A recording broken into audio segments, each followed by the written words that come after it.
हे भगवान, क्या मेरे ही भाग्य में यह लिखा था कि मैं इस संसार से इस प्रकार निराश होकर जाऊं। शोक सूर्यवंश की समाप्ति का कलंक का टीका क्या मेरे ही मनुष्य माथे पे लगना था। हे प्रभु, आपके भंडार में तो किसी वस्तु की भी कमी नहीं है, परंतु यह मेरा प्रारब्ध ही है। महाराज, आप चिंतित जान पड़ते हैं। कृपया मुझे भी कुछ ज्ञात हो। हे सखा, कहिए महाराज। सुनो। दुखियों हो रहा मंत्री, मुझे या शोक भारी है।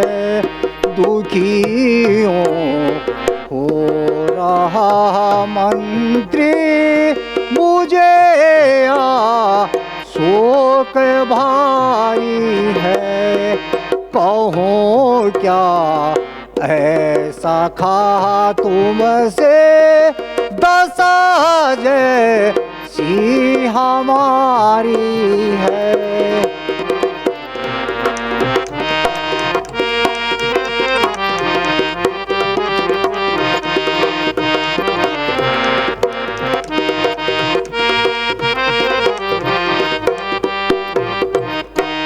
हे सखा, सुनो। महाराज।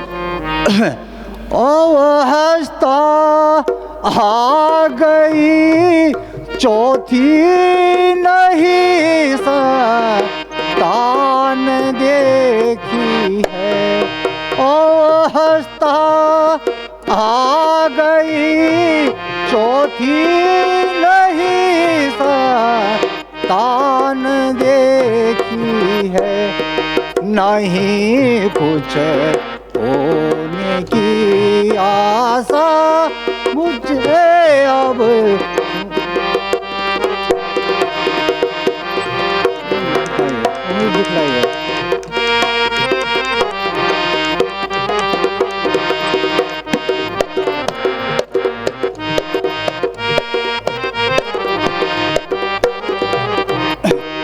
हे सखा, कहिए महाराज।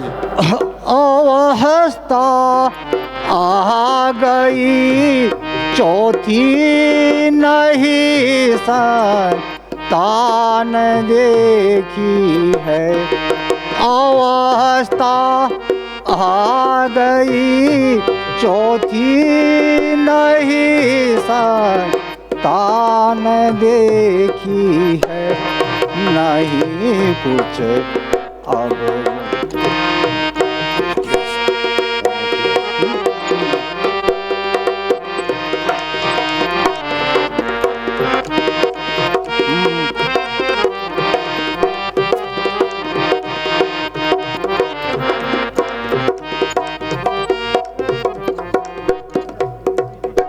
मंत्री जी, अब मेरी चौथी अवस्था आ गई है, किंतु अभी तक कोई संतान ना हुई। राज्यभार किसके ऊपर छोड़ूं,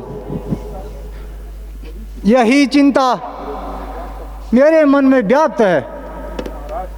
महाराज, आप जैसे धैर्यशाली और प्रतापी राजा को इस प्रकार व्याकुल होना शोभा नहीं देता। अपने कुल पूज्य गुरु वशिष्ठ जी को बुलाकर उनकी सम्मति ले लीजिए।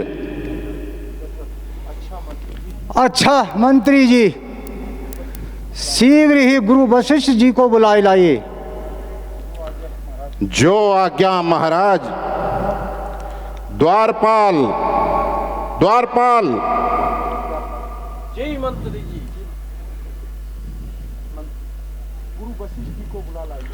आप शीघ्र गुरु वशिष्ठ जी को बुला लाइए।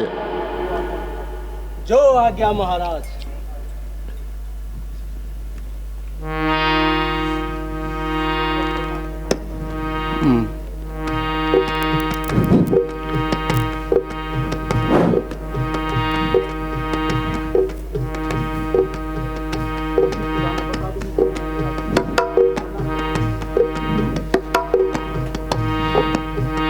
ऋषिराज प्रणाम। आयुष्मान। ऋषिराज प्रणाम। आयुष्मान। बता दो मुझको ऐ मेरे राजन, बता दो मुझको ऐ मेरे राजन, कहो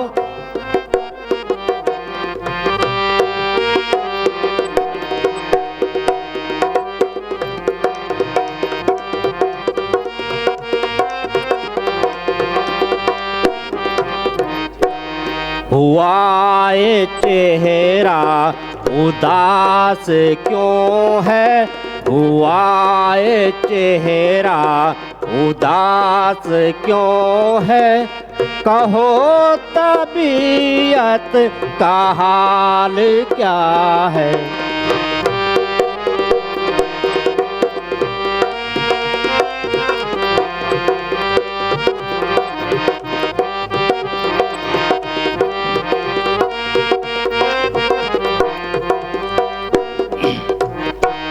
तुम्हारी यह देख कर के हालत, तुम्हारी यह देख कर के हालत, हुए हैं छोटे बड़े निराले।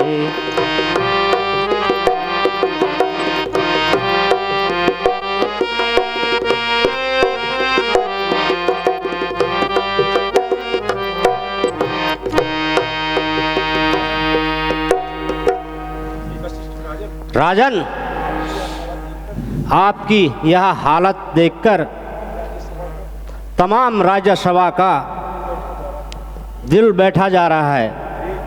हर एक अपने विचार के घोड़े दौड़ा रहा है।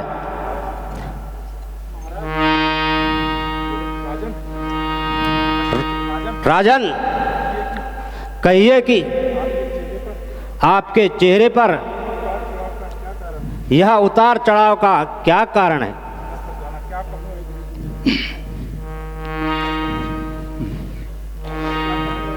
क्या कहूँ है गुरु जी मैं अपनी व्यथा, क्या कहूँ है गुरु जी मैं अपनी व्यथा, मुझको औलाद का गम सताता रहा।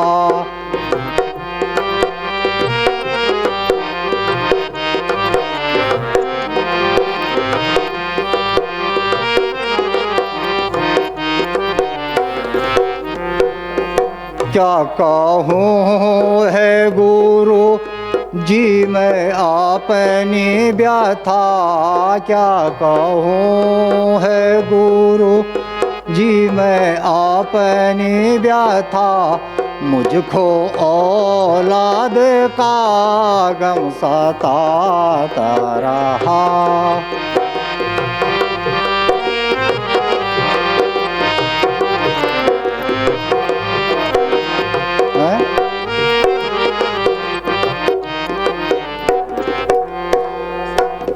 हे ऋषिराज, हर तरह से हुई ना उम्मीदी मुझे, हर तरह से हुई ना उम्मीदी मुझे, अब जमाना जवानी का जाता रहा, अब जमाना जवानी का जाता।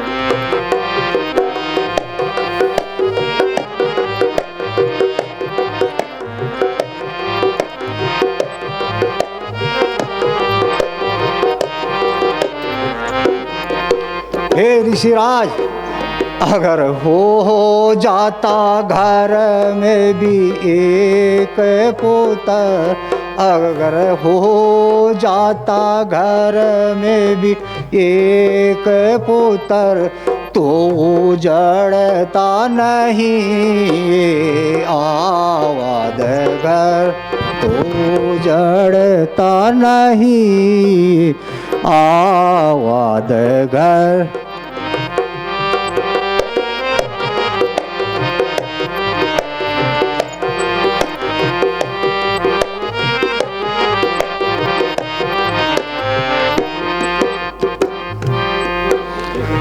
गुरुजी, यूं तो हर प्रकार से ईश्वर की कृपा है, परंतु मुझे यही एक चिंता मेरे मन में व्याप्त है। अब आयु का अंतिम भाग भी व्यतीत होने जा रहा है, परंतु अभी तक मैं अपनी असली दौलत से खाली रहा। यदि एक भी पुत्र हो जाता तो मेरा हृदय शीतल हो जाता, परंतु किसी ने ही सच ही कहा। चांद चढ़े सूरज भये, दीपक जले हजार, जिस घर में बालक नहीं वह घर अंधियार। शोक, अब इस विशाल राज्य के कई अधिकारी होंगे। हे ईश्वर, तेरी लीला अपरंपार है। महाराज, सचमुच आपकी यह चिंता उचित है। वह घर नहीं बल्कि एक तरह का शमशान है, जिसमें कोई बालक खेलता हुआ दिखाई न दे। संतान जीवन का सारा और आँखों का तारा है, और इस प्रकार निराश न होइए और श्रृंग ऋषि जी को बुला लाइए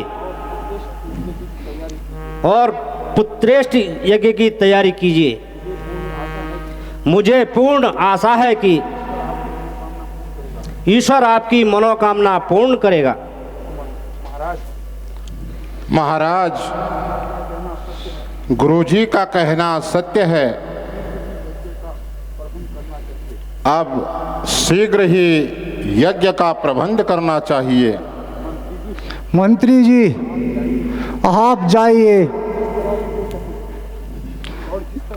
और जिस तरह भी हो सके श्रृंगी ऋषि जी को बुला लाइए। महाराज की आज्ञा शिरोधार्य है।